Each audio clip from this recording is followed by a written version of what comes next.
Alfred Narrow. Mr. Speaker, thank you. I rise to take a call on the Shop Trading Hours Amendment Bill. Mr. Speaker, I want to acknowledge the previous speaker, the son of an Anglican minister, and surely that was an evangelical, hermeneutical preaching sermon about, I suppose, the sanctimonious position of this government supposedly to this bill. But Mr. Speaker, this is not about religion. This bill is about the issues around the freedom of choice.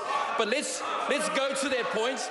Let's go to this point, because the point was made, Mr. Speaker, in regards to this bill and the impact that it has to families, the impact that it has to the fact of the imposing the aspect of employment and of trading on Sunday, on an Easter Sunday, and the realisation of that. Mr. Speaker, if the previous speaker actually thought and looked hard into the aspect of what the religious observance is of Easter Sunday, it is absolutely the most important day for those of the Christian faith. And inside of that, it talks about sacrifice, it talks about service, and it talks about the aspect of redemption that actually is important to that faith. But the most important thing that it also reveals is this, Mr. Speaker, it's the freedom of choice. For every single person to choose, if they so choose to, the fact of receiving, the revelation, the redemption, and the resurrection of the Son of Christ as is part of Easter Sunday trading. Mr. Speaker, if that is the key principle of Easter, then that's the same principle that lies in this bill. Mr. Speaker, I have some sympathy and understanding to the comments that have been made. I myself, of a Christian faith, do understand the importance of Sunday and the role that it plays to families and the observance of that. I do not oppose that. I think that's absolutely important. But inside of this bill, what it does talk about is deal with the next step.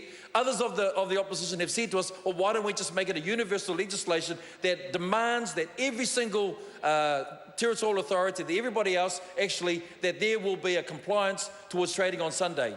It takes a step back, Mr. Speaker, because it allows this clause, the freedom to choose, the freedom for territorial authorities who will engage with their communities. Mr. Speaker, if you read the regulatory impact statement, what it also talks about this, it's not the shaking of the washing of the hands of Pilate. I know that's what he was referring to.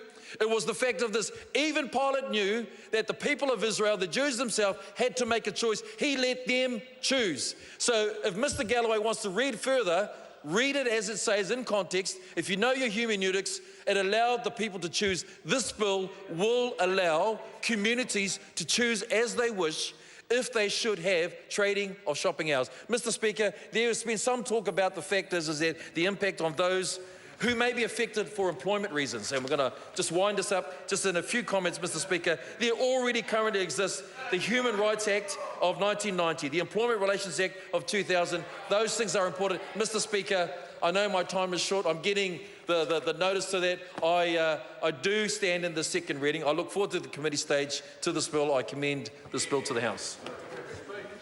The question is that the motion